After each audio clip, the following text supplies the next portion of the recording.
नमस्कार, जय गौ माता, जय गोपाल। जैविक खेती समय की मांग कहें या किसानों का जुनून, दोनों ही चीज़ें अपनी सही हैं। जैविक खेती की मांग भी है और किसान इसमें जुनून से लगे भी हैं। काफ़ी किसान तो ऐसे हैं, बाज़ार से एक भी वस्तु अपने खेत में नहीं लाते हैं। खेत में ही जो पैदा होता है उसी से आगे फसल का बीज और बीज से लेकर फसल की कटाई तक की पूरी प्रक्रिया अपने द्वारा करते हैं। बाज़ार से न बीज खरीदते हैं, न खाद खरीदते हैं, न पेस्टिसाइड दवा खरीदते हैं, कुछ भी नहीं खरीदते हैं। लक्ष्य एक ही रहता है, जैविक खेती करना और जीरो बजट के साथ करना, कि लागत जीरो होनी चाहिए। अगर कहीं खर्चा है तो वो लेबर के ऊपर होता है। इसके अलावा जैविक खेती में कोई खर्चा नहीं करते हैं। कारण है, बाहर से अगर खाद लाएंगे, कीटनाशक लाएंगे, बीज लाएंगे, तो जो जैविक का मिशन है, जैविक खेती का संकल्प है, वो कहीं न कहीं अधूरा रह जाएगा। जैविक खेती के लिए ऐसे ही एक जुनूनी किसान कहें या कुछ नया करने का उनका संकल्प कहें, 2018 से जैविक खेती को उन्होंने शुरू किया और शुरू इस तरह से किया कि बाज़ार की बीज से, दवाई से, खाद से कोई भी वस्तु अपने खेत में नहीं लानी है। जो गौमाता के पंचगव्य हैं या जो घास फूस है, पेड़ पत्तियां हैं, उनके अर्क हैं पत्तियों के, उन्हीं को फसल के लिए काम में लेना है। ऐसे ही बिरले किसान प्रहलाद नागर जी के यहाँ हम आ पहुँचे हैं। प्रहलाद नागर जी की बात करें, हिंडोली के पास में भवानीपुरा इनका गांव है। और सबसे बड़ी बात आपको और बता दें, भारतीय किसान संघ में एक विंग है जैविक खेती की, तो जैविक के प्रदेश प्रमुख भी हैं। और जुनून ऐसी है कि जैविक खेती के लिए पूरा परिवार 6 भाइयों का पूरी तरह से समर्पित है। इनके जैविक खेती के संकल्प को या इनके सफ़र को शुरू करें, उससे पहले हम प्रहलाद नागर जी का हलदर टाइम्स की ओर से और पूरे प्रदेश के किसानों की ओर से बहुत बहुत स्वागत करते हैं। बहुत बहुत स्वागत है प्रहलाद जी आपका। राम राम साहब। प्रहलाद जी, आपने जैविक खेती शुरू कर दी, जीरो बजट खेती शुरू कर दी, गौ आधारित खेती शुरू कर दी, तो ये प्रेरणा कहाँ से मिली आपको? ये प्रेरणा तो हमको भारतीय किसान संघ में राष्ट्रीय अधिवेशन में जाने का सौभाग्य मिला 1994 में। तो विश्वविख्यात चिंतक मनीषी श्रद्धेय दत्तोपंत जी ठेंगड़ी का उद्बोधन वहाँ सुना, 3 दिन तक रहे, तो उनसे ये प्रेरणा मिली। 1994 में उनसे प्रेरणा ली। और ये जैविक खेती कब से शुरू की? जैविक खेती तो 2018 से शुरू की, पर वो विचार जब से था और मैं किसानों के बीच में काम करता था, तो जहाँ जाते वहीं ये विषय रखते, बाकी किसी ने सुनी नहीं, कोई कर नहीं पाया। तो फिर संगठन की ओर से भी और स्वप्रेरणा से भी फिर विचार आया कि भाई क्यों ना हम ही इसको करें। अच्छा, 94 में से 18 तक आपने किसानों को प्रेरित किया कि आप जैविक खेती करो, लेकिन मतलब आपके प्रयास सफल नहीं हुए, तो अब आपने सोचा कि अब तो खुद ही मतलब कि अपने शुरू करते हैं, फिर दिखाएंगे, करके दिखाना है। और 18 से आपने शुरू की, 2026 में हम आ गए। और जैसा कि हम जानते हैं कि आपके जो जैविक खेती में जो तैयार उत्पाद हैं या जो पैदा किए गए उत्पाद हैं, चाहे हम, क्योंकि आप गन्ने की काफ़ी खेती करते हैं, पीछे गन्ना दिख रहा है हमारे, गन्ने की काफ़ी खेती करते हैं, करीब 20-25 बीघा में करते हैं या ज़्यादा करते हैं? नहीं, 15 बीघा। 15 बीघा करते हैं। इसके अलावा गेहूं करते हैं, सरसों करते हैं, धान भी आप करते हैं, उड़द मूंग वगैरह करते हैं, और सब्जी वगैरह और जितने भी हैं कुछ मसाला फसलें भी आप करते हैं। हमने सुना है जैविक के जो उत्पाद हैं वो यहाँ खेत से आके ले जाते हैं उपभोक्ता? हाँ बिल्कुल, पहले से बुक करना पड़ता है और स्वयं ले जाते हैं। बाकी कुछ बचता है तो बूंदी में एक छोटा सा काउंटर है, तो वहाँ से ले जाते हैं। जो उपभोक्ता हैं, नागरिक कहें, उन्होंने आपको अपना, जैसे होता है ना कि ये मेरा फैमिली डॉक्टर है, ये मेरा फैमिली मतलब इंजीनियर है, फैमिली, तो इसी तरह से आपको फैमिली मतलब कि किसान बना रखा है कि ये मेरे फैमिली किसान हैं। हाँ, बिल्कुल 30-40 लोग हैं। तो वो उन्होंने कह रखा है कि भाई जो भी अपने खेत पे हो वो सब हमको लेना है। एक डॉक्टर साहब तो ऐसे आए कि आप तो चारा भी अगर हो आपके पास एक्स्ट्रा तो हमारी गाय को ये चारा खिलाएंगे। आपकी जो कार्य पद्धति है उसको देख करके इतने प्रभावित हुए। तो सब लोग जो यहाँ उत्पाद है वो सब यहीं से लेते हैं। अच्छा, जैविक का आपने संकल्प तो शुरू कर दिया कि जैविक खेती करनी है। जैविक खेती आपने शुरू कैसे की फिर इसको? कैसे से मतलब? जैसे आपने क्या तरीका अपनाया कि जैसे खेत हैं तो इनमें तो पहले केमिकल की भी खेती होती होगी, तो इसमें कैसे मतलब क्या आप डालते हैं, बीज कहाँ से लाते हैं, क्या दवाइयाँ हैं या फर्टिलाइज़र, कैसे करते हैं उसको खेती को? हमने संगठन में रह कर के और देखा भी सही, और पहले बचपन में हमारे गांव में भी देखा कि खेती कैसे होती थी। उस सबको देखते हुए गाय रखी, 2-4 जो परंपरागत हमारे घर की भैंसें थी वो थी, उनके गोबर से हम कंपोस्ट खाद बनाते हैं। उसके अलावा जो प्रकृति हमको देती है, चाहे वो फल हो, पुष्प हो, पत्ते हो, वो सबका उपयोग करते हुए खेती करते हैं। बीज जो हमारे परंपरागत बीज थे उन्हीं को हम दोबारा काम में लेते हैं। दवाई हम स्वयं खेत पर बनाते हैं, और हमारा तो मिशन ये है कि ज़मीन स्वस्थ होना चाहिए। आज देश में ज़मीन की स्थिति ये है कि वेंटिलेटर पे चल रही है। भारत सरकार ने 2016 में ज़मीन हमारे भूमि का जांच करवाई थी। उसमें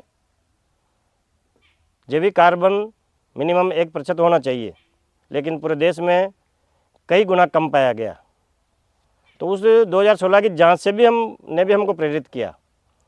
हमारे खेत में कुछ खेतों में 0.2 से लेकर के 0.4% तक जैविक कार्बन मिला। तो उसको 1% या अधिक तक लाना के उद्देश्य को लेकर के भी हम ये काम कर रहे हैं, क्योंकि ज़मीन स्वस्थ होगी तो फसल स्वस्थ होगी, फसल स्वस्थ होगी तो इंसान स्वस्थ होगा, प्रकृति स्वस्थ होगी। नहीं, जैसे आपने बताया भूमि का, तो गाय के गोबर हैं या जो भी उत्पाद हैं गाय के, तो उनसे भूमि को कैसे तैयार करते हैं आप पहले, बुआई से पहले? बुआई से पहले हम कंपोस्ट खाद डालते हैं। जैसी फसल होती है, जैसे गन्ने में 2 ट्रॉली या 20 कुंटल 30 कुंटल ऐसा, और गेहूं में थोड़ा कम, यानी कि जैसी जो फसल होती है उस प्रकार से हम कंपोस्ट खाद डालते हैं। कंपोस्ट खाद बनाने के लिए हम गाय के गोबर में 10 कुंटल में 30 किलो गाय का गोबर, 30 लीटर छाछ और 2 किलो गुड़ का घोल बना करके 200 लीटर के ड्रम में उसमें डालते हैं, और फिर दूसरा गोबर डाल देते हैं, कुछ कचरा डाल देते हैं, फिर उसको ढक देते हैं।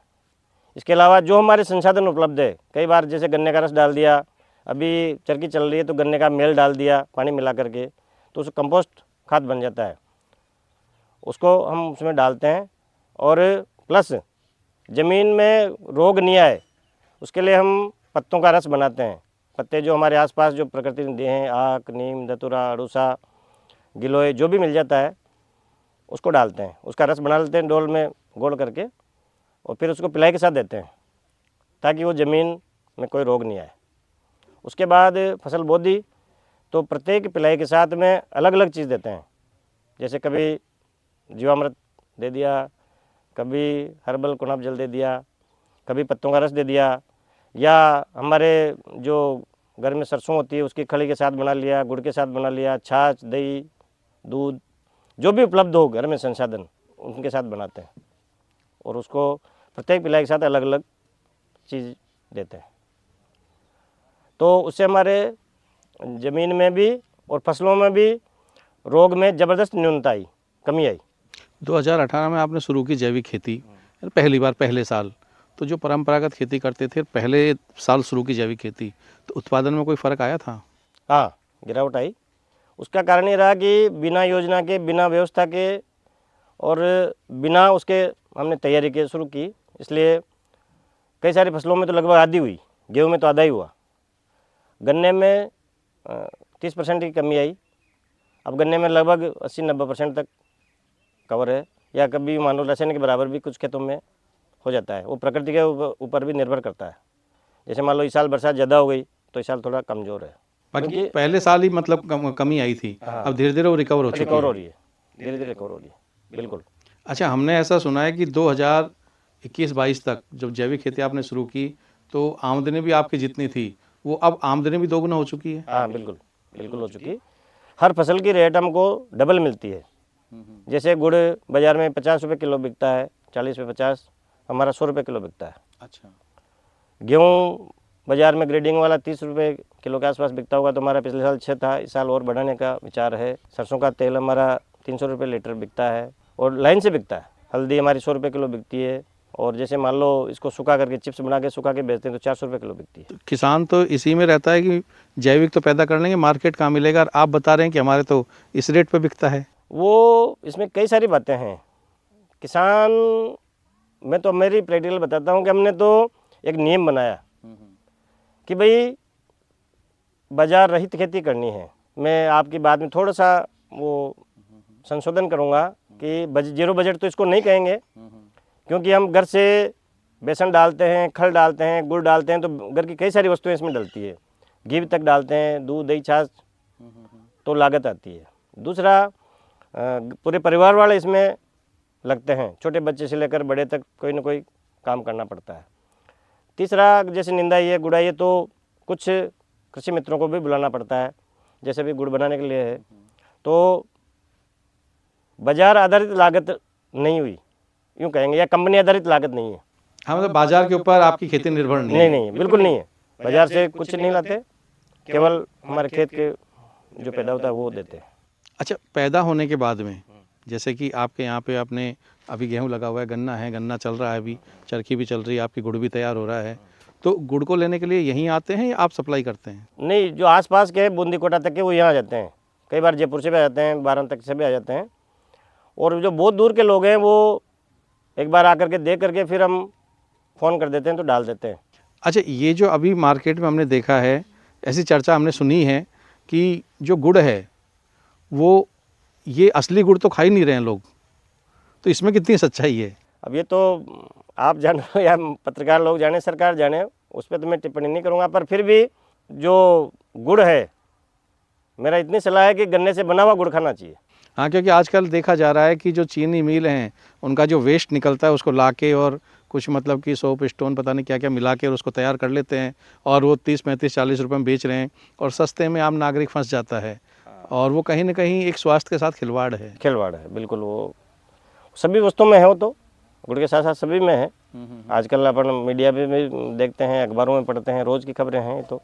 हाँ, लेकिन ये जो है, अगर ऐसा कर रहे हैं गुड़ में ही, तो ये तो मिलावट तो गलत है। हाँ, गलत है इसी। भाई कम से कम गन्ने से तैयार करना चाहिए गुड़। बिल्कुल, गन्ने से तैयार करना चाहिए। अच्छा, जैविक खेती आपने शुरू कर ली, और गांव में भी जैसे कि आपके यहाँ पे भवानीपुरा में दूसरे किसान भी आपसे प्रेरित हुए?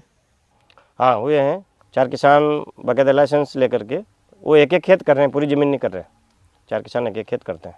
अच्छा, जैविक खेती कर रहे हैं वो। तो लाइसेंस किससे लिया है उन्होंने? ये अपने जो जैविक प्रमाणीकरण संस्था है जयपुर में, जयपुर में। वहाँ से लिया, वहाँ से लिया। हाँ, राजस्थान राज्य जैविक प्रमाणीकरण संस्था है, वहाँ से। आपने पंजीयन करवा रखा है वहाँ से? हाँ, करा रखा, बिल्कुल। अच्छा, उसमें आप भी पंजीकृत हैं? हाँ, पंजीकृत है। कब करवाया था आपने? ये हमारे 2018 से कर रहे थे, पर हमको जब से हम करने लगे खेती तो हमको उसकी आवश्यकता महसूस नहीं हुई, क्योंकि हमारे तो शुरू से ही लेने वाले आने लग गए किसान। पर बाद में कुछ सलाह दी कि भाई आप प्रमाणीकरण कराओ, तो हमने 21-22 में से शुरू किया। अब 3 साल हो गए, इस साल 3 साल का प्रमाणीकरण हो गया। अच्छा, 3 साल हो गया आपको जैविक खेती? मतलब वो उसके लाइसेंस को 3 साल हो गए। अच्छा, आपने जो अपनी फसल पैदा हो रही है पंजीकरण के बाद में, उनको आपने यहाँ अपने राजस्थान में बेचा है या भारत के दूसरे भाग में, विदेश में भेजा है? नहीं भेजा। भारत के दूसरे भाग में तो खाने वाले ले जाते हैं। अच्छा। हमने किसी कंपनी को नहीं देते, या नहीं आए।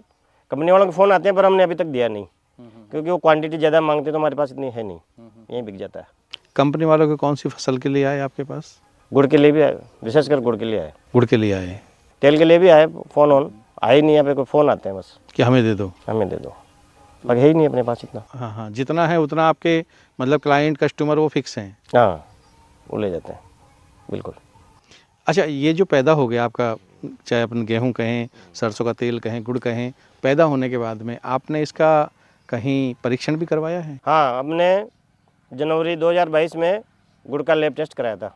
तो गुड़ का मुझे इतनी ज़्यादा जानकारी नहीं थी, तो मैंने 2 महीने में तो एक विश्व स्तरीय लैब का वो मिला। उसके बाद में लैब टेस्ट कराया तो उसमें सबसे हाईएस्ट जांच होती है यूरोपियन यूनियन की, जिसमें 500 प्लस पेस्टिसाइड की जांच होती है। उसमें 23,000 रुपये लगे, तो हमने दिए और जांच हुई गुड़ की, तो उसको फॉलो कर रहा है, तो उसमें पास है। अच्छा सबसे हाईएस्ट जांच में पास है गुड़। अच्छा, तो वो कहाँ करवाई थी आपने? वो हमने सैंपल भेजा नोएडा। अच्छा, नोएडा भेजा था आपने सैंपल, सैंपल फिर वहाँ से जांच होने के बाद रिपोर्ट आई आपके रिपोर्ट आ पास? गई।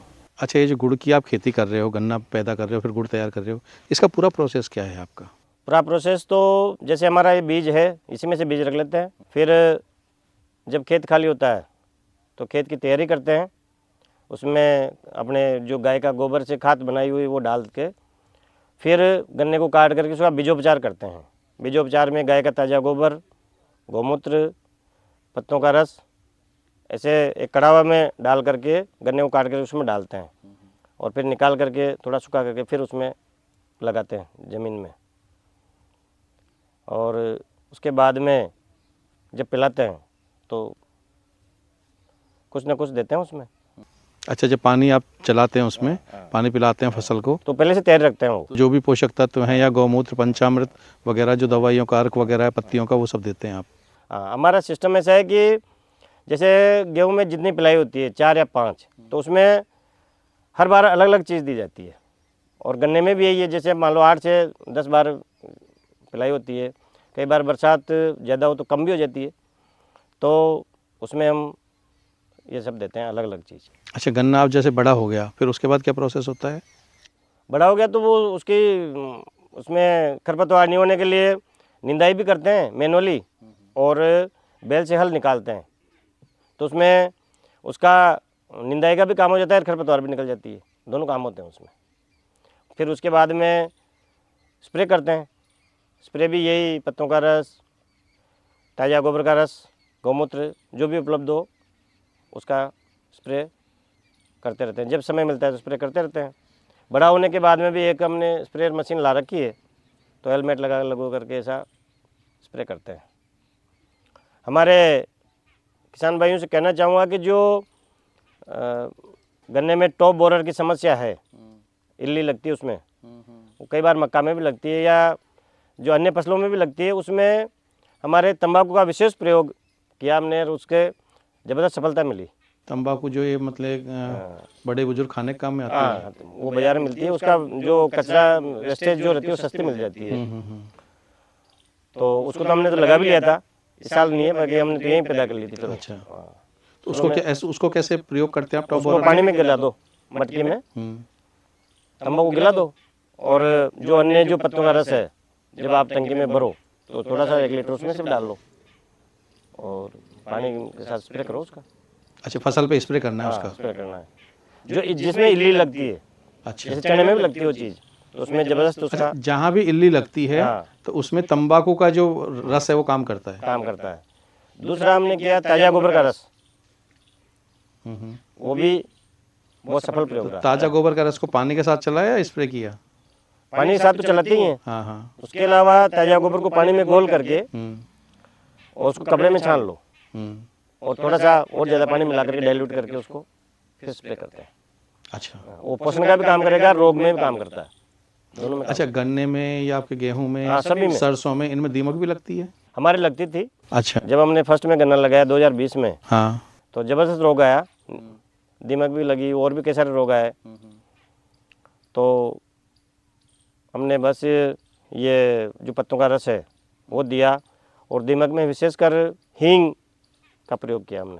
अच्छा, हींग जो आती है बाज़ार में, उसको एक पोटली में बांध करके, वो जहाँ मोटर का पानी चलता है उसके आगे बांध दिया उसको, तो उसका महक उसमें जाती रही पानी में। अच्छा, हाँ, उसके अलावा भी कई सारे प्रयोग किए अपने आक, नीम, धतूरा, अड़ूसा के पत्तों का रस है, नीम की खड़ी भी दी, सरसों की खड़ी भी दी, इस प्रकार से कई सारे प्रयोग किए उसमें। अब दीमक की समस्या नहीं है? अब यूँ मान लो कि नहीं के बराबर है। अच्छा, नहीं के बराबर है। जो मैं आपको वहाँ वो बता रहा था उधर, वो यही बात थी कि मतलब ज़मीन में रोगों में ज़बरदस्त न्यूनता आई, कमी आई।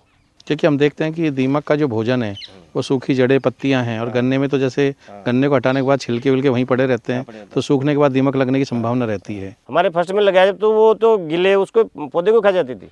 अब वो समस्या खत्म हो गई है। अच्छा, गन्ने की पैदावार बढ़ाने के लिए, गन्ने में ज़्यादा रस के लिए या गन्ने की अच्छी ग्रोथ के लिए कुछ आप डालते हैं और कोई चीज़ें इसमें? और से मतलब आपके यहाँ से जो तैयार करते हैं क्या डालते हैं आप उसके लिए? उसके लिए बस यही चीज़ें 3-4 मैंने बताई। जो एक तो पंचगव्य हम बनाते हैं। पंचगव्य में जो गाय के 5 आदान हैं, गोबर, गौमूत्र, दूध, दही, घी। अच्छा, घी भी डालते हो? हाँ, घी भी डलता है उसमें। पंचगव्य के 5 आदान डलते हैं गाय के। उसके अलावा उसमें गुड़, केले और नारियल का पानी ऐसा डालते हैं। इसके अलावा बिल्ले का रस है, आंवले का रस है। अब वो आपने अलग अलग बना के रख रखा था? अलग अलग बना के रखे हैं, जो जैसे आवश्यकता हो वैसा डालते हैं। बाकी डालते सब हैं। जो आपने बताए थे ड्रम थे उसमें हाँ। कि बील का है, इसमें नींबू का है, हाँ। इसमें आंवले का है, इसमें आंवले का एक में छाछ और मतलब तांबे का था, ऐसा अलग अलग बनाए हुए थे आपने? हाँ, छाछ गुड़ का घोल भी स्प्रे भी करते हैं और पिलाई के साथ भी देते हैं। अच्छा। हाँ, सरसों की खली भी अपने सरसों होती है तो तेल हम खाते हैं, गायें खाती है, बचता है तो जो वो परिवार जुड़े हुए हैं वो खाते हैं। हम तो काफ़ी किसानों के पास जाते हैं, आपके पास यहाँ आए तो देखा कि आपके यहाँ बैल की जोड़ी है जो खेती के काम आ रही है। और हम जो गन्ने का ट्रांसपोर्टेशन का काम बैल से ही करते हैं। अच्छा। और जब तक किसान और सरकार दोनों को संपूर्ण गोवंश पे विचार करना चाहिए। जब बैल नहीं होगा, नंदी नहीं होगा तो गाय कहाँ से आएगी? तो फिर वापस हम वही कंपनियों की तरफ, सॉर्टेड सीमेंट की तरफ जाना पड़ेगा। तो इसलिए इस विचार के साथ हमने बैल का उपयोग करना शुरू किया। और हमारे प्रयास से, हमारा क्या संगठन का विचार वहाँ से आया, इसलिए मैं अपना तो नहीं कहूँगा, लेकिन उससे आसपास 2-3 किसान ऐसे हैं जो वो साल भर किराए से हाँकने जाते हैं बैल से, और ट्रैक्टर से डबल रेट उनको मिलती है। उनका जीवन यापन इससे हो रहा है। हम भी बुलाते हैं। अच्छा, हल वाले को खेत की जुताई के लिए? खेत की जुताई के लिए 30-35 हज़ार रुपये हम खुद देते हैं। अच्छा, बीघे का? नहीं, साल भर का। अच्छा, साल भर का उनको? बीघे का तो 1,000 रुपये देते हैं। अच्छा, बीघे का 1000? 800 रुपये, 1,000 रुपये, ऐसा अलग अलग रेट है अलग अलग फसल का। अच्छा, बैल से मतलब खेत की जुताई के लिए? खेत की जुताई के लिए। अच्छा अच्छा, ट्रैक्टर से जुताई और बैल से जुताई कुछ फ़र्क होता है इसमें? ज़बरदस्त फ़र्क होता है। बैल से की जुताई का फसल के गुणवत्ता में फ़र्क पड़ेगा, उत्पादन में फ़र्क पड़ेगा, सब में फ़र्क पड़ता है। और एक नया प्रयोग तो मैं आपको बताऊं कि हमारे पिछले साल गेहूं किए, तो गन्ना काट करके उसमें गेहूं लगा दिए। गेहूं लगा दिए तो 4-5 जगह, जो कुछ जगह एक निश्चित उसमें 6 इंच के पैरामीटर में ऊपर 4 उंगल ऊपर निकल गए गेहूँ, और गेहूँ की बाली भी जैसे 1 उंगल ऊपर निकल गई। तो हमने विशेष भाई ये क्या चीज़ है, यहाँ पे जाकर के देखा भी सही, खूब जांच पड़ताल की, पर ये पाया कि भाई जब गन्ने का ट्रांसपोर्टेशन ले वो बैल को ले गए वहाँ, तो उसने उसमें पेशाब कर दिया उस जगह पे, तो उस जगह का गेहूँ बड़ा निकला। अच्छा। जब बैल ने पेशाब किया। इतना ताकतवर है। अच्छा, वहाँ मतलब कि गेहूं की बढ़वार ज़्यादा दिखी? हाँ, ज़्यादा दिखी। तो ये मतलब ट्रैक्टर के मुकाबले आपने फ़र्क देखा बैल से जुताई करने में? अच्छा, गौवंश आपके पास कितना है खेती के लिए? हमारे टोटल बैल सहित गोवंश है 16। अच्छा, जिसमें बछड़े बछड़ी सब आ गए। अभी जो ज़मीन है आपकी यहाँ, ये जो आप बैठे हैं, यहाँ कितनी ज़मीन है ये? 27 बीघा है। 27 बीघा है। तो ये जो आपका गौवंश है, इसी से पूरी खेती हो जाती है? बिल्कुल हो जाती है। और कभी ऐसी स्थिति आई आपके पास जैविक खेती शुरू करने के बाद कि अब तो जैविक खेती शुरू कर ली, कोई ऐसा कीड़ा, बीमारी या ज़मीन में कोई ऐसी परेशानी आ गई हो जिससे हमें लग रहा हो कि अब ये इसका निदान ही नहीं है, अब क्या करें? तो अब तो बोले केमिकल डालना पड़ेगा ला करके, ऐसा कुछ हुआ कभी?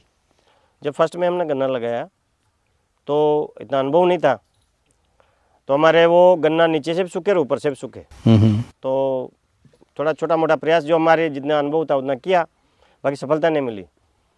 तो हमने वैज्ञानिकों से संपर्क साधा, तो सब तरफ से एक बात है कि भाई एक ट्राइको कार्ड आता है, वो महाराणा प्रताप यूनिवर्सिटी में बनता है, तो वहाँ से मंगाओ, उसको स्टेपलर करो गन्ने के पत्ते पर।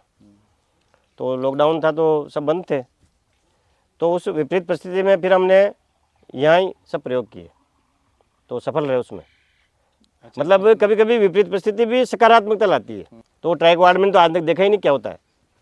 अच्छा, आप तो अभी जैसे भारतीय किसान संघ है, उसमें जैविक जो अपनी खेती है उसके प्रमुख हैं, जैविक खेती के लिए आपको मतलब पूरे प्रभारी बनाया हुआ है प्रदेश का, तो किसानों के लिए क्या कर रहे हैं आप उसमें?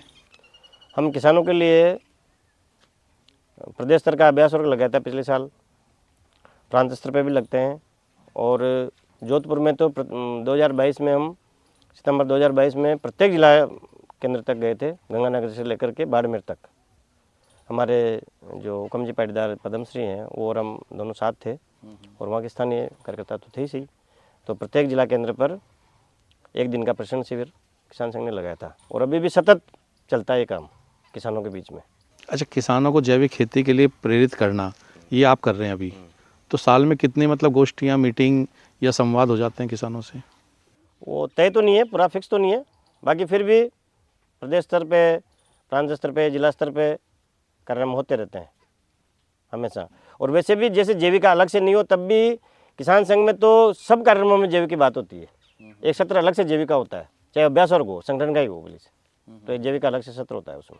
अच्छा, जैविक खेती जैसे किसान कर रहे हैं, उनकी बड़ी विडंबना यह है कि उनको भाव नहीं मिलते, या कहीं बाजार ऐसा स्थापित नहीं है कि ये जैविक का बाजार है, यहाँ अपनी उपज की बिक्री कर दें।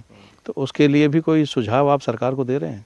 हाँ बिल्कुल, सुझाव पिछले साल भी हमने बजट पूर्व चर्चा में दिया था और इस बार भी देंगे। सरकार को इसमें हमारी किसान संघ की तरफ से मांग है कि जो एमएसपी तय होती है, वैसे तो एमएसपी काम किसान संघ समर्थन नहीं करता, लाभकारी मूल्य की बात करता है, फिर भी जब तक वो व्यवस्था नहीं बनती है तब तक एमएसपी होती है, तो जैविक की अलग से एमएसपी तय होना चाहिए। इसकी सब परिस्थितियों को देखते हुए, लागत को देखते हुए, इसमें जो टेक्निकल बात है वो ये है कि सरकार डीएपी पे सब्सिडी दे रही है, यूरिया पे ज़बरदस्त सब्सिडी दे रही है, खाद भी देती है, बीजों पे देती है, दवाइयों पे देती है कई सारी, उसके एवज में किसान, जैविक किसानों को क्या दे रही है? तो जब तक वो उस साइड में हम सोचेंगे नहीं, करेंगे नहीं, तो एक तरह से वो जन आंदोलन नहीं बनेगा ये। तो जैविक जो कोई आदान है उन पे अनुदान नहीं है? हाँ नहीं है। अच्छा, नहीं कि जैसे आपने रसोका में अपना पंजीकरण करवाया, हाँ। राजस्थान राज्य जैविक प्रमाणीकरण संस्था में, तो वहाँ से कोई आपको अनुदान वगैरह या कुछ ऐसा? नहीं, अनुदान नहीं हो तो पैसा लेते हैं और लाइसेंस बनाने के। अच्छा, पहले पूरा पैसा लेते थे, अब संगठन के भारतीय किसान संघ के प्रयास से अब उसमें 75% वो सब्सिडी दे करके फिर भी 25% चार्ज किसान देता है। अच्छा, जैविक के लिए भी? जैविक के लिए भी, जैविक की जो लाइसेंस प्रणाली है उसके लिए भी किसान संघ ने सुझाव दिए हैं कि भाई इसको सरल किया जाए। तो उसमें कोई विपणन में मदद करते हैं वो प्रमाणीकरण संस्था वाले? यूँ तो नहीं करते, पर फिर जैसे कोई कंपनी उनसे नंबर मांगती है तो नंबर देते हैं मोबाइल, भाई ये किसान कर रहा है, वो लिस्ट देते हैं उनको निकाल करके, भाई ये किसान जैविक कर रहा है। कंपनी या कोई व्यापारी जो वहाँ अपना पंजीकरण करा लेता है, जैविक किसानों से वो अपने उत्पाद को ले जाता है और कहीं ऊंचे दाम पे बेचता है, तो उससे तो अच्छा है ना किसान को ही मतलब कि आगे प्रमोट किया जाए। हाँ बिल्कुल, हमारा तो यही प्रयास है कि भाई वो बीज से बाजार तक किसान की व्यवस्था होना चाहिए। और सरकार से भी मांगे भाई जिला केंद्रों तक एक तो लेब की व्यवस्था हो, पिछले साल भी दिया था, इस बार भी देने वाले हैं। और मंडी में भी जैविक का अलग से बोली लगे, एमएसपी तय भी हो, बोली भी लगे, और मंडी में अलग से जैविक का बाजार हो, के काउंटर हो। नहीं, सबसे बड़ी विडंबना तो बाजार भी बन जाएगा, बोली भी लग जाएगी, लेकिन उसको मानेंगे कैसे कि जैविक है? वो तो लेब से मानेंगे ना, लेब की बात कर रहा हूँ ना। अच्छा, मतलब लेब वहाँ कौन जाएगा? ये तो एक जुनून था इसलिए हमने जांच करा ली, नहीं तो हमारा तो ये कि भाई जिला केंद्र पर लेब हो। और ये तो यूँ मानिए कि आप तो खुल करके बात करते हैं, पर तो जहर भी सब एक साथ बराबर नहीं डाल रहे। जैसे कोई डीएपी कितना डालता है, कोई कितना डालता है, यूरिया कितना डालता है, या स्प्रे भी कितना करता है, तो सबकी जांच होना चाहिए। जैसे अन्य वस्तुओं की जांच होती है तो जैविक क्यों नहीं हो सकती? सरकार चाहे तो जिला हेडक्वार्टर पर लेब हो, उसमें जांच हो इसमें कितना जहर है, किसी में कम होगा, किसी में ज़्यादा होगा, जैविक में नहीं होगा, तो इस हिसाब से उसका पैसा मिले। हाँ, मतलब जहर खा के बीमार होने के बाद में पैसा लगाने से तो अच्छा है कि पहले ही मतलब कि उसको जांच कर ली जाए। जांच कर ली जाए, इसमें क्या चीज़ है, कितने हानिकारक तत्व हैं। इसमें सरकार से आपने कुछ कहा है कि भाई ऐसे बाजार होना चाहिए, रेट अलग होनी चाहिए, मंडी में ऐसे दुकान होनी चाहिए, या तहसील या ब्लॉक मुख्यालय पे ऐसे कोई आवंटित होनी चाहिए मंडियों में भी, मतलब कि उनके बिक्री के लिए? हाँ बिल्कुल का है, सब बातें जो आपने बताई सब का है, सब लिखित में दिया है। तो सरकार क्या कर रही है इस पर फिर? सरकार ने पिछले साल 10 सुझाव दिए थे, उसमें से केवल एक सुझाव सरकार ने माना, जो बैलों की जोड़ी पर 30,000 रुपये। अच्छा, ये जो अनुदान मिलता है बैलों से खेती के ऊपर 30,000 रुपये दिया जाता है एक जोड़ी के ऊपर, कि आप बैल से खेती करेंगे तो वो सुझाव आपका था, मतलब आपके संगठन का था? हाँ संगठन, बिल्कुल उस पर किया है उन्होंने। तो इस बार क्या क्या सुझाव आपने भेजे हैं? सुझाव कल देंगे, उसमें कई सारे सुझाव हैं। हमारा तो सुझाव सरकार से यही है कि भाई जैविक किसान है उसको प्रोत्साहन की ज़रूरत है। जैसे मान लो आप उसको डीएपी यूरिया वो नहीं ले रहा आपसे, तो उसकी जगह मान लो किसी गौशाला से वो खाद लाए, तो रजिस्टर्ड गौशाला से रजिस्टर्ड किसान खाद लाता है, तो उसमें आप सहयोग कर सकते हैं। गाय पर आप कुछ अनुदान या प्रोत्साहन राशि दे सकते हैं, या मैं तो यहाँ तक कहूँगा कि संपूर्ण गौवंश पर विचार करते हुए, जैसे चरखी चल रही है तो जो किसान चरखी को बैल से चलाएगा उसको अलग से कुछ ना कुछ प्रोत्साहन राशि मिलेगी। कोई बैलगाड़ी उसे चलाएगा, या जैसे छोटे उद्योग हैं, जैसे गाड़ी है, तेल गाड़ी है, पहले बैल से चलती थी, तो जो बैल से गाड़ी चलाएगा, तेल निकालेगा, उसको पैसा मिलेगा। तो ऐसा इस प्रकार का विचार हो। दूसरा, सॉर्टेड सीमेंट की जगह हमको जो हमारे एग्रीकल्चर के जो डिपार्टमेंट है उसको नंदी पर काम करना चाहिए, नस्ल सुधार पर नंदी पर काम होना चाहिए, ताकि दूसरे पर निर्भरता खत्म हो। हास्यास्पद बात है कि हमारे नंदी बेरोजगार घूम रहे हैं, सॉर्टेड सीमेंट कंपनियां बेच रही है। हाँ, बाहर से आ रहा है, बाहर से आ रहा है। यही उसको मतलब कि प्रमोट करने की जरूरत है। हाँ, नंदी को प्रमोट करो ना आप। हाँ हाँ। दूसरा एक वो एक तरह से अप्राकृतिक क्रिया मानेंगे हम तो। अपने देसी गौवंश के नंदी है उनको प्रमोट करने की जरूरत है। एक है कि केंद्र की एक योजना है गोकुल मिशन योजना, वो बड़ी योजना है, उसमें 200 गायों का है या अन्य जानवरों का भी है उसमें सब। तो हमारा तो ऐसा करना है कि भाई आप उसको छोटी करिए, 2 गाय वाले को क्यों नहीं देंगे आप? जब तक गाय किसान के खेत पर नहीं बंधेगी तब तक ये समस्या का समाधान भी नहीं होगा, और जैविक खेती में भी समस्या आएगी। हमने हमारे अनुभव में देखा है कि भाई जैविक खेती करने में गाय के गोबर, गौमूत्र प्लस ये प्राकृतिक जो आदान है, इनसे करेंगे तो यूँ मान लो कि असंभव नहीं है कुछ भी। अच्छा, एक जैविक खेती के किसान के रूप में हम देखें और आपसे जानें कि जैविक खेती करने वाले किसानों के सामने चुनौतियाँ क्या क्या हैं? मतलब यूँ तो कोई विशेष चुनौती हमको लगी नहीं, पर फिर भी हम जब बाज़ार से स्पर्धा करते हैं या फिर समाज में देखते हैं तो अन्य सभी जानवरों पर सरकार अनुदान भी दे रही है, सब्सिडी भी दे रही है, प्रशिक्षण भी दे रही है और लोन भी दे रही है। तो वो सब व्यवस्थाएं गाय के लिए हो। हाँ, मतलब जैसे बकरी पालन है, भेड़ पालन है, ऊँट पालन है, सभी मतलब कि सभी के ऊपर है, सुकर पालन है, सब पे योजनाएं हैं, अनुदान है, तो ऐसी गाय के ऊपर होना चाहिए। गाय के ऊपर होना चाहिए। मैं तो ये कहूँगा कि जो जिसके खेत पे एक भी गाय बंधी है उसको आप, या गौवंश बंधा है, उसको कुछ ना कुछ प्रोत्साहन राशि मिलना चाहिए। दूसरा ये कि बाजार उपलब्ध हो, या किसान, सब किसान ऐसा नहीं कर पाते। हमारे पश्चिमी राजस्थान का मुझे ज़्यादा वो नहीं है, पर हमारे जो इधर का इलाका है हाड़ौती रीजन, इसमें तो औसत 10 बीघा का किसान है, 2-2 बीघा के भी किसान है हमारे ज़िले में। तो वो कहाँ इतनी व्यवस्थाएं जुटा पाएगा? न वो लैब टेस्ट करा सकता, न वो अपना इतना वो कर सकता। तो उसके लिए बाज़ार भी सरकार उपलब्ध कराए, MSP अलग से तय करे, तो मतलब एक क्रांति सी आएगी, सब लोग उसको अपनाएंगे। अभी देखा जा रहा है कि विदेशों में जैविक की भारी डिमांड है, मतलब, और ख़ासकर इंडिया के जो उत्पाद हैं जो जैविक हैं कि वो वहाँ पे मंगाना चाहते हैं, तो निर्यात के कुछ नियम हैं, पॉलिसियाँ हैं, तो उसमें सरकार को सरलीकरण करना चाहिए। हाँ, बिल्कुल बिल्कुल करना चाहिए, नियमों में सरलीकरण करना चाहिए। और जो उसमें समस्या आ रही है, जो हमारी जानकारी में आया, वो गुणवत्ता में आई है। यहाँ जो जैविक उत्पाद करें तो उसकी कठोर जांच हो करके ही वो विदेश जाए, ताकि वहाँ की लैब में फेल नहीं हो। यूरोपियन स्टैंडर्ड हैं, वहाँ के स्टैंडर्ड अलग हैं। हाँ, वहाँ यहाँ जो प्रोडक्ट जैविक में पास हैं वो फेल हो जाते हैं, फेल हो सकता है। तो यहाँ जो जैविक खेती है वो यूरोपियन स्टैंडर्ड के अनुसार होनी चाहिए। जो भी जहाँ भी वो भेजे उसका अलग अलग स्टैंडर्ड है सबका, तो उस स्टैंडर्ड से होना चाहिए। और हमारी लैब भी इतने स्टैंडर्ड की हो कि वो यहीं उसकी जांच हो। एक चीज़ और है कि केमिकल खेती करने वाला, उसके लिए जांच का कोई प्रावधान नहीं है। जैविक खेती मतलब उसको सबूत देना पड़ रहा है कि मैं जैविक हूँ, है ना? तो यहाँ पे सरकार को जो फीस लेती है जांच के लिए भी, उसको ख़त्म करना चाहिए। बिल्कुल, मेरा जो कहना है वो ये है कि लाइसेंस प्रणाली किसान को, सर जी हम गांव में रहते हैं, उसको मतलब वो खुद का भी हिसाब नहीं रख पाता। उसको वो जंगली जानवरों से रक्षा करे, वो फसल पैदा करे, वो पिलाई करे, क्या क्या काम करे, वो तो कागजों में उसका ज़्यादा वो नहीं है। तो छोटा किसान कहाँ लाइसेंस प्रणाली में उलझे? तो लाइसेंस सरल हो, जिला केंद्र पर हो। दूसरा, उसकी जांच भी सरकार निःशुल्क करे जिला केंद्र तक। जैविक पैदा कर रहा है तो अच्छा काम कर रहा है, उसको तो सरकार को प्रमोट करना चाहिए। अभी का जो ये सिस्टम है लाइसेंस का, ये जो लेब का, ये किसान की फीलिंग देता ही नहीं, व्यापारिक फीलिंग देता है, मुझे तो ऐसा लगता है। एक चीज़ ये मानी जाती है, किसान ये मानता है कि मैं जैविक खेती शुरू करूँगा तो आमदनी नहीं होगी, परिवार भूखा मर जाएगा। जबकि हमने सुना है कि आपका परिवार था, जब आपने जैविक खेती शुरू की उससे पहले आप 6 भाई हैं, भरा पूरा अच्छा परिवार है। तो कुछ परिवार के लोग नरेगा में भी काम करते थे। उसके बाद में जब से आपने जैविक खेती शुरू की है, पूरा परिवार इसी में मतलब अब संपन्नता से जीवन यापन कर रहा है।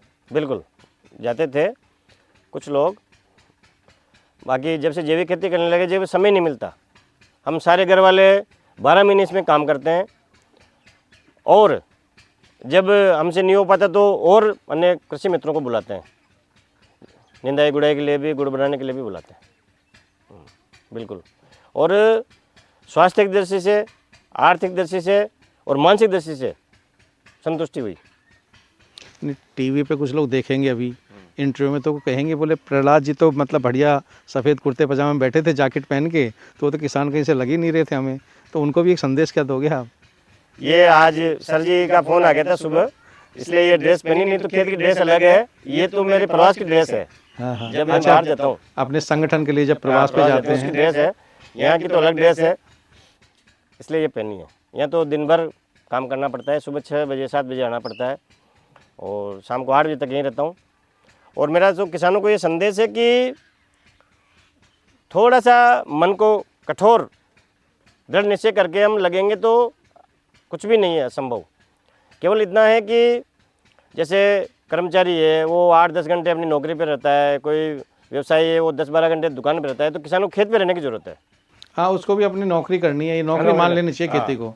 तो सुबह आओ, टाइम पे खेत पे आओ। जैसे एक सरकारी कर्मचारी अपनी नौकरी करने जाता है, प्राइवेट कंपनी का कर्मचारी नौकरी करने जाता है, ऐसे ही किसान को भी मानना चाहिए कि खेत मेरा ऑफिस है और मुझे वहाँ 10 घंटे नौकरी करनी है। 10 घंटे नौकरी करनी है। इतनी जागरूकता से काम करेगा तो लाभ होगा उसको। दूसरा दृढ़ नियम ये बनाओ, हमने तो ये बनाया कि हमारा फैमिली मेम्बर कहीं भी कोई भी कहते कि साहब इस यूरिया या DAP कट्टे को हमारे ट्रॉली में रखवा दो, तो वो भी नहीं रखवाते हम। अच्छा, इतना वो दृढ़ नियम बनाया। हमारे कैंपस में भी नहीं आएगा। एक कार्यकर्ता कट्टा खरीद के सोसाइटी से, हमारे वो साधन नहीं मिला तो घर डाल गया वो, तो मैंने तुरंत उठाया उसको घर से, तब ये साख बनी। नहीं तो आपका ये जो मतलब केमिकल से इतनी नफरत कैसे हो गई है? नफरत तो कुछ तो ऊपर वाले को कुछ कराना होता है, निमित्त बनाता है किसी को भी। दूसरा ये कि संगठन के प्रभाव से दत्तोपंत ठेंगड़ी के काफ़ी वर्षों तक उनको काफ़ी नज़दीक से देखा भी सही, सुना भी सही, वो बार बार इस विषय पर फोकस करते थे। भाई ये स्वास्थ्य के लिए तो हानिकारक है ही सही, देश के लिए तो हानिकारक है ही सही, लेकिन आर्थिक रूप से भी गुलामी का प्रतीक है। क्योंकि नहीं हम तो सुनते थे नहीं, आप बूंदी में अच्छी दुकान थी, काम था, बढ़िया कारोबार चल रहा था, उसको आपने छोड़ दिया तत्काल? हाँ, छोड़ दिया। उससे पहले मेरी 1990 में मेरे पिताजी के बाद में दबलाना में DAP यूरिया की दुकान थी। 4 साल तक चली वो दुकान, फिर वो बंद कर दिया हमने। वो एक तरह से भाई ये काम हम नहीं करेंगे। जब से आपको गुरु ज्ञान मिला, मंत्र मिला, आपने छोड़ दी? छोड़ दी, उसके बाद नहीं की मैंने। 94 के बाद नहीं की? नहीं की। और पूरी तरह से जैविक के लिए समर्पित हो गए? बिल्कुल समर्पित।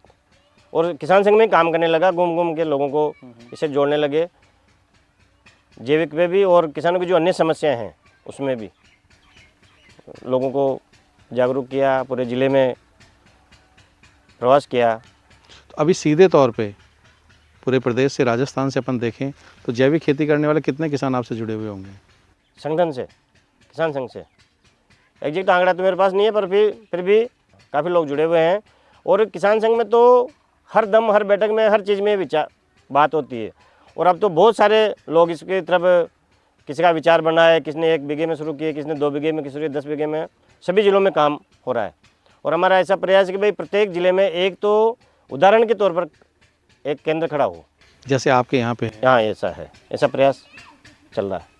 अच्छा, आप जैविक खेती कर रहे हो, उसमें गन्ना भी आप कर रहे हो, गेहूँ आप कर रहे हो, सरसों आप कर रहे हो, दालों में उड़द वगैरह, मूंग वगैरह कर रहे हो, तिल कर रहे हो, चना कर रहे हो, और इसके अलावा तिल भी आप कर रहे हो।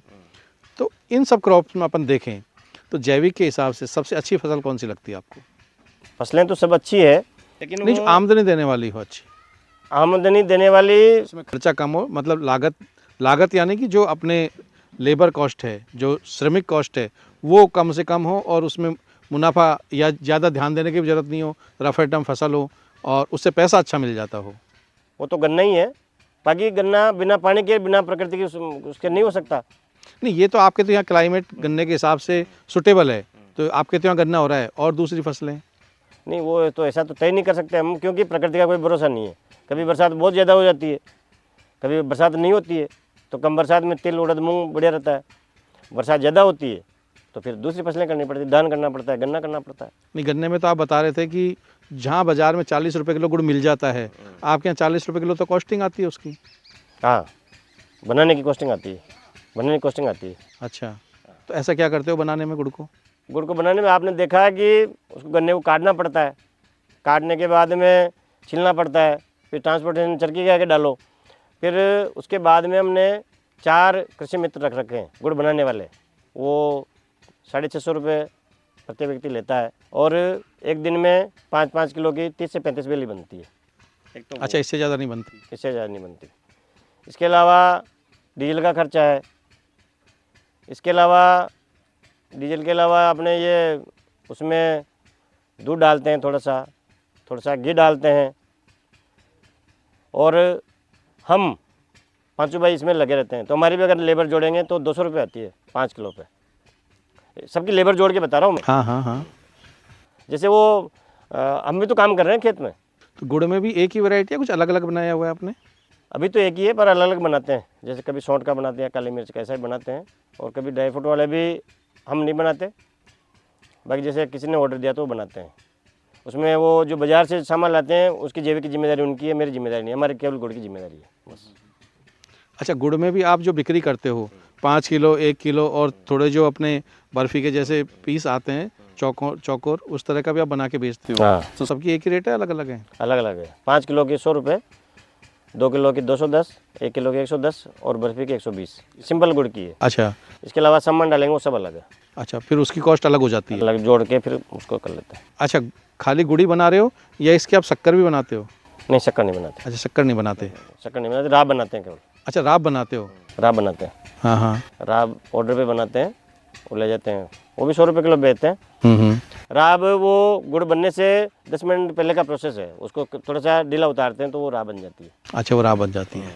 लोग उसको फिर अपने अपने हिसाब से, टेस्ट के हिसाब से खाते हैं। कोई ड्राई फ्रूट डालता है, कोई घी डालता है, कोई क्या करता है, वो सब अपना हिसाब है। अपन तो केवल सिंपल राब बनाते हैं। अच्छा, गेहूं में आप गेहूं के दाने ही बेचते हो या आटा भी बेचते हो? नहीं, गेहूँ ग्रेडिंग करा के। अच्छा, ग्रेडिंग करा के 100 रुपये किलो आप गेहूं बेच देते हो? नहीं, 65 रुपये 65 रुपये किलो बेचेंगे। और जो सरसों का तेल है वो 300 रुपये लीटर। वो तेल आप निकालते हो? हाँ, एक कार्यकर्ता को बोल करके हमने और सोलर वाली गाड़ी लगाई है, अच्छा, उससे खड़े रह के उससे निकलवाते हैं। 300 रुपये लीटर वो चला जाता है। और उड़द की दाल किस रेट में जाती है आपकी? 200 रुपये किलो उड़द की दाल। और मूंग की दाल? 200 रुपये किलो। और जो आपका जैविक जो बासमती धान है वो? वो 150 रुपये किलो। चावल खाने का चावल होता है वो 150 रुपये किलो। और तिल वगैरह? इस साल तिल हुआ नहीं, पिछले साल हमने 500 रुपये किलो बेचा था। अच्छा, तिल का तेल। इसके अलावा और जैसे हल्दी वगैरह भी आप बता रहे थे करते हैं? हल्दी 100 रुपये किलो। और कुछ जो मार्केट में आप बिक्री करते हैं? अरबी इस साल 60 रुपये है। ये घटती बढ़ती रहती है, मतलब बाजार में जो चीज़ जितनी रेट मिलती है उससे डबल बेचते हैं, ये रेट है हमारी। जैसे दाल 100 रुपये मिलती है तो हम 200 में बेचेंगे, 125 मिलते तो हम 250 में बेचेंगे। अच्छा, मतलब दोगुने दाम पे बेचेंगे।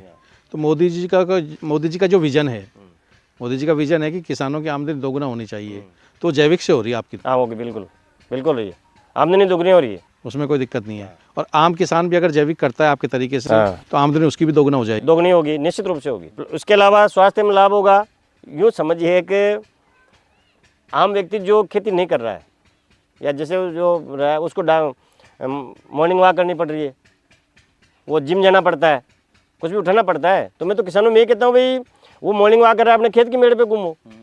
हाँ, जिम में हो रहा है तो अपने गन्ना उठाओ, बारह उठाओ, कुछ भी गाय के चारा उठाओ, सेवा करो। जो गायों की सेवा करेगा उसको मॉर्निंग वॉक की जरूरत ही नहीं है, गाय के संपर्क में रहेगा।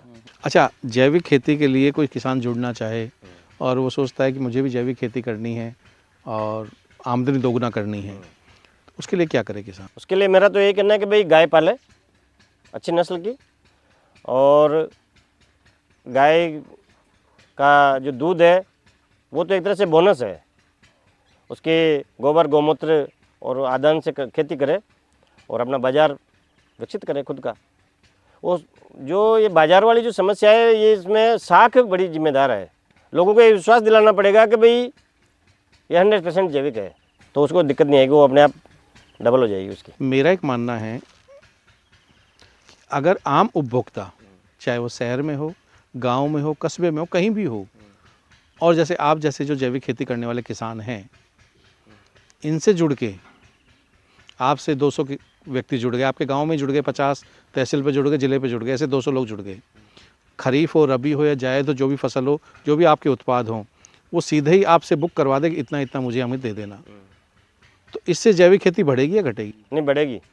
मेरा उपभोक्ताओं से निवेदन है कि कृषि को, किसान को अपना मित्र बनाए और उससे जुड़े, और वो खुद जा कर के देखें उसको, और उसको आश्वस्त करें कि भाई हम जो भी आपकी लागत आएगी उसके आधार पर हम इसको खरीदेंगे, और उसको भी सजेस्ट करें, आश्वस्त करें, तो जैविक खेती बढ़ेगी निश्चित रूप से। क्योंकि मेरा इसमें ऐसा मानना है कि हम किसानों को कहते हैं ना जैविक खेती करिए, तो किसान नहीं करेगा, लेकिन उपभोक्ता जागरूक होके और वो किसान तक गया, और किसान तक जाने के बाद उसको ये कहा उसने कि आप जैविक उपजाइए, हम खरीदेंगे, जो बाजार में रेट है उससे दोगुना दाम पे खरीदेंगे, तो जो रासायनिक खाद हैं, कीटनाशक हैं, ये अपने आप बिक्री कम हो जाएगी, कहने की ज़रूरत नहीं है। और किसान को भी जब आमदनी दोगुना मिलने लग जाएगी, तो ये नहीं देखेगा कि मुझे ज़्यादा पैदावार लेने तो केमिकल डालूं, फर्टिलाइज़र डालूं, यूरिया डालूं या और कुछ डालूं, वो फिर जैविक करेगा। बिल्कुल। वो अभी हमारे ये जो यहाँ पे जो शुरू किया काम, उससे पहले आसपास मैंने जब देखा, प्रवास में भी गए, हमारे आसपास भी देखा, तो किसानों में कंपनियों को आटा खाने लग गए। खुद गेहूँ पैदा करता, मंडी में बेचता और कंपनी का आटा लाता। सरसों तिल खुद पैदा करता, मंडी में बेचता, तेल खाता, दूध तक भी, दूध तो डेयरी पे दे देगा और वो घी। तो मैंने लोगों से, हमने संगठन में भी कहा, ऐसे भी बात चलती है वर्बली, तो कभी ये क्या तरीका है आप लोगों का? अरे भाई साहब, वो गेहूँ तो ख़राब हो जाते हैं। मैंने कहा इसमें क्या रहा है, आपको पता है क्या? तो उसका ज़बरदस्त प्रभाव हुआ, और हमारे गांव में एक गाड़ी लगी, जो अब सब लगभग कंपनी का तेल को लगभग कम हो गया, बहुत कम हो गया, सब तेल खुद का निकालते हैं। मेरा तो ऐसा कहना है कि भाई आप कुछ दिनों की ये बात है, संगठन काल से हम गुजर रहे हैं, वापस वही स्थापित व्यवस्था होगी जो हमारा पूर्ण गांव था। केवल मेरी दादी बताती थी कि भैया नमक आता था, वो भी अनाज का 8-10 बार मिलता था बस। इसके अलावा कपास उगा करके, धागा बुन करके कपड़ा हम बुनते थे। अभी देखा जाए तो किसान बाजार आधारित हो गया, जबकि पहले बाजार किसान आधारित था। बाजार किसान आधारित था, इसलिए हम सोने की चिड़िया थे। हाँ हाँ, गांव में पैसा आता ही था, जाने का नाम ही नहीं था। सोने की चिड़िया तो आज भी है कि अगर किसान बाजार से, जैसे कि आप एक रोल मॉडल हैं किसानों के लिए कि आप बाजार से कोई चीज़ नहीं लाते, जो भी अपने जो संसाधन है उपलब्ध उन्हीं से आप खेती कर रहे हैं, गाय आपके पास है, ऐसे अगर दूसरे किसान भी करने लग जाएंगे तो जो बाजार के ऊपर डिपेंडेंसी किसान की वो ख़त्म हो जाएगी। इससे एक चीज़ और होगी कि अभी हम देख रहे हैं कि जो कुछ बहुराष्ट्रीय कंपनियां हैं, उनका यह है कि कृषि क्षेत्र के ऊपर कैसे आधिपत्य जमाया जाए। वो ऐसी तकनीक देना चाहते हैं कि तकनीक का गुलाम बना देना चाहते हैं देश के किसानों को। तो अगर किसान उन तकनीक को, जो बीज वगैरह में आ रही है या हाइब्रिड बीज आ रहे हैं जिनकी न्यूट्रिशन वैल्यू भी नहीं है कुछ भी, अगर हम देखें न्यूट्रिशन वैल्यू नहीं है उनकी, पैदावार ज़रूर ज़्यादा हो जाती है लेकिन उतनी बीमारी भी साथ लाते हैं। तो किसान अगर आपके जैसी खेती करेगा, आपके जैसी खेती करेगा तो उसकी लागत भी घट जाएगी, बिल्कुल, और उसकी पैदावार भी बढ़ जाएगी। बिल्कुल, लागत घटेगी, पैदावार बढ़ेगी, इनकम बढ़ेगी। मेरा सब लोगों से ये कहना है कि यह सवाल है कि हमारे देश में गुणवत्ता का सम्मान था। पहले हमारे पूर्वज तो बिना गुण वाला चारा गायों को भी नहीं खिलाते थे, बिना गुणवत्तापूर्ण चारा नहीं खिलाते थे। अब जैसे हम तो यूँ मान लो कि विनोद में करें कि इंसान की कोई बहुत मोटा है तो उसकी स्वस्थ होने की गारंटी थोड़ी है, वजन से उसकी स्वस्थ का नाप चुप थोड़ी होता है। तो यही फसल में केवल इन बहुराष्ट्रीय कंपनियों ने हमको हमारे साथ चला हुआ है कि अधिक उत्पादन, बस अधिक उत्पादन से किसान का भला हुआ, अधिक उत्पादन से किसानों का भला, केवल एक लाइन है बस। इसी में सब किसानों को उसमें फंसते जा रहे हैं और अपना बीज बेच रहे हैं, दवाई बेच रहे हैं, खाद बेच रहे हैं। यहाँ तक स्थिति हो गई कि मैं पिछले साल यहाँ एक गाँव में प्रवास पे गया तो मक्का का बीज 3,000 रुपये का 1 किलो बीज, 3,000 रुपये किलो का 1 किलो बीज, 1 किलो मक्का का। और वो किसान मेरे को सुनाने लग गया कि इससे वो पता नहीं क्या शब्द, पॉपकॉर्न बनेगा, ये अमेरिका जाएगा, फलाना जाएगा, ये कई सारे उसने सुना दिए, वो जैसे सुनाता है। फिर मैं 1 महीने बाद वो इंटरेस्ट जगा, तो मैं फिर दोबारा गया, तो मैंने कहा वो मक्का दिखाओ मेरे को यार। तो वो तो गल गई भाई साहब। कंपनी तो 3,000 रुपये ले गई, वो मक्का गल गई। तो सरकारों को भी और किसानों को भी, वैज्ञानिकों से मेरा तो आग्रह है कि भाई जो बीज ऐसा तैयार हो जो अपना वंश चला सके।